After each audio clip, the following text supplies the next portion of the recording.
I get asked about the question of how I started my first business or how I became an entrepreneur and the different things that I have faced as an entrepreneur all the time.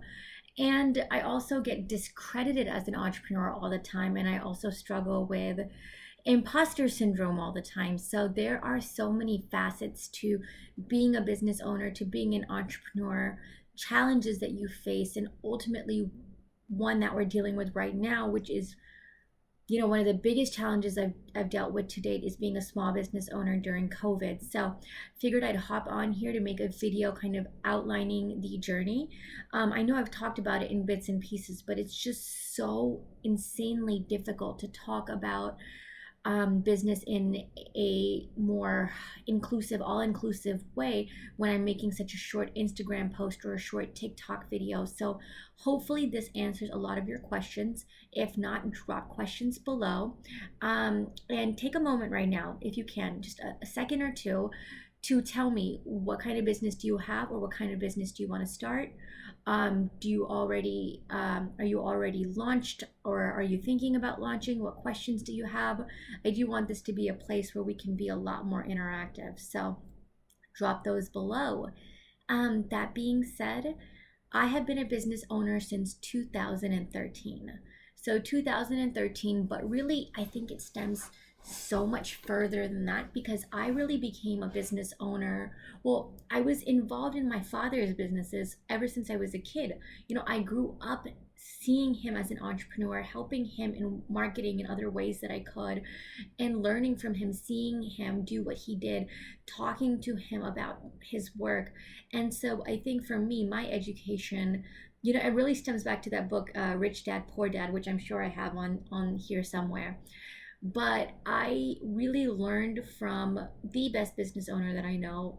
My dad taught me so much, and seeing him as an entrepreneur, it kind of got drilled into my mind that this is the only way for me. Like, I have to have my own business. And as an adult, I'm realizing that maybe might have been a little bit too much pressure on myself, thinking I had to somehow live up like to the legacy he's created or set myself up against his financial success as like a metric of my own self-worth and success. And all of that is, a deeper conversation to have. But needless to say, it shaped me very, very much to be born and raised in an entrepreneurial family. And now all of my siblings are entrepreneurs. My brother, my sister, myself, we all have our own businesses, multiple businesses, in fact.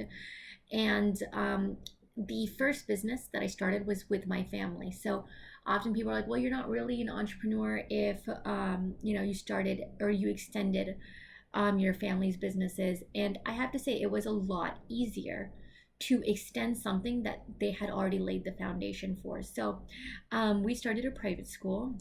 I opened a location with them, and it's been an insane journey being a small business owner. And gosh, having your own physical brick and mortar location. I guess what I've realized through that is more than anything, what matters, especially in these brick and mortar locations, is getting the right people on board and investing in those right people and appreciating those people and retaining those right people. That, and having your sales system in place, having the right marketing mix, having high quality customer service, developing that word of mouth reputation, how essential all of that is. And it has been a very, very both rewarding as well as challenging ride, having that location, having that school. The biggest hit we faced yet, though, was COVID. COVID is really dismantling a lot of the effort that we put in for years and years. But I'm proud of us. We hung in there throughout the pandemic so far, and we're only building from here. So I'm really optimistic. And I've got a good team behind me, and we're working really hard, and we've got a good reputation. So I pray that we come through this. It's just, like every business owner, we're thinking, is there an end in sight? So that was the first business that I started. But I think a lot of those feelings of imposter syndrome really began to impact me. And I wanted to prove my own self-worth. So I started a subscription box with my husband, which was also related to early childhood education.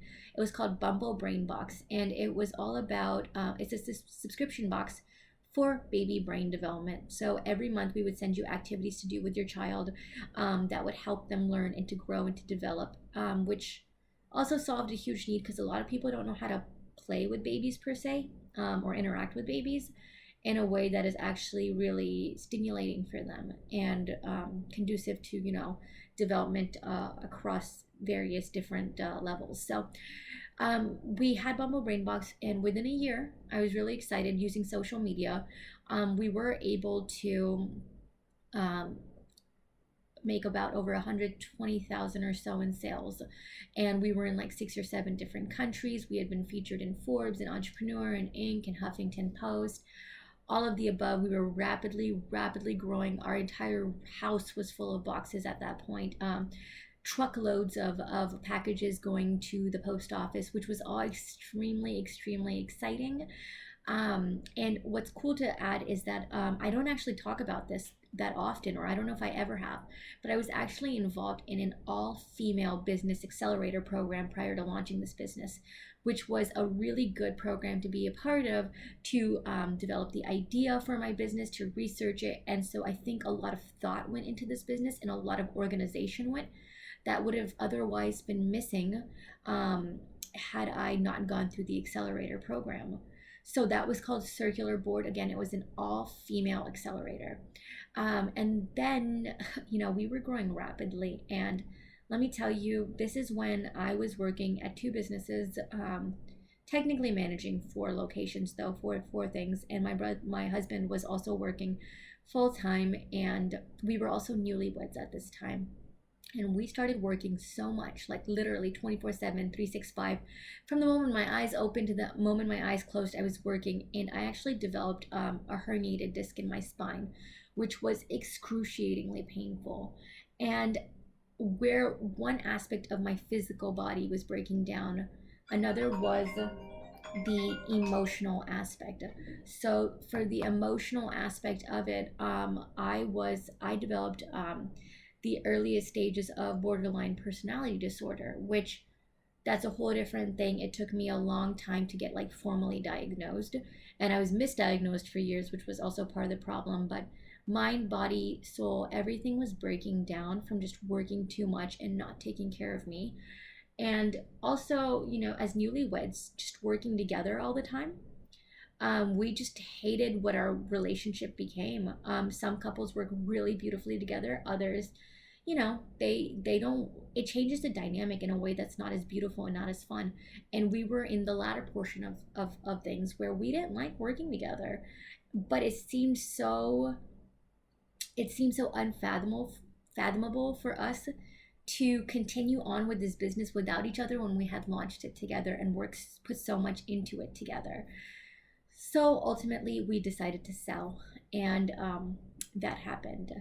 Actually, crazy stories that we didn't really even decide to sell.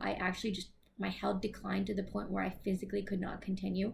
It was a subscription business, so I actually hit like just pause on the business, and subscribers were just so thrown, like, how do you hit pause on such a growing business? But I just physically couldn't anymore. And that is when we received an offer to sell the business. And so we accepted it. And luckily we're able to just kind of walk away and focus just on our relationship and my health for a few years, which was absolutely essential. Now, after that experience, I did realize I was really good at online business, but I needed to create an online business that wouldn't burn me out to that extremity, and where I wasn't working as hard. Like, what could I build that was a lot more passive? And so that's when the topic of passion and passive income and balance really became concepts that were important to me. And that is when I launched my personal brand, Sanya Kilji. It was my social media business, and I have monetized it in various different ways. Early on, I was doing social media marketing for other people and other clients, and things of that sort, as well as consulting and coaching. After having my baby Lily, my personal brand began to be a lot more storytelling based, and this happened during quarantine as well. I started talking about my life more and my stories, and getting more brand deals and getting paid to make videos because they were performing so well.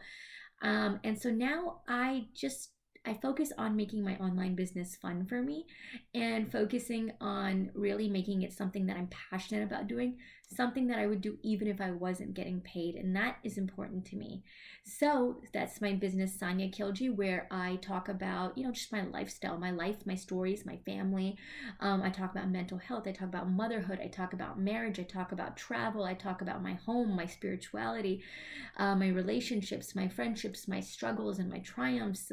So that's all inclusive. And again, I monetize it in a variety of ways, including brand deals and uh, getting video views and products. My book is for sale, Brown Girls Are Beautiful, which I wrote for Lily. And that's on Amazon, my children's book. So a lot is in play. One of my biggest goals for 2021, God, it took me a moment to even remember what year we're in.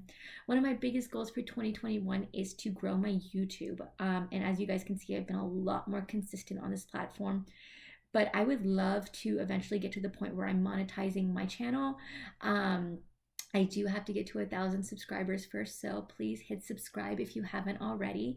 And please help support this channel. And that's going to be one of my biggest goals for 2021 is getting to the point where I'm accepted into the partner program, but also hopefully monetizing this.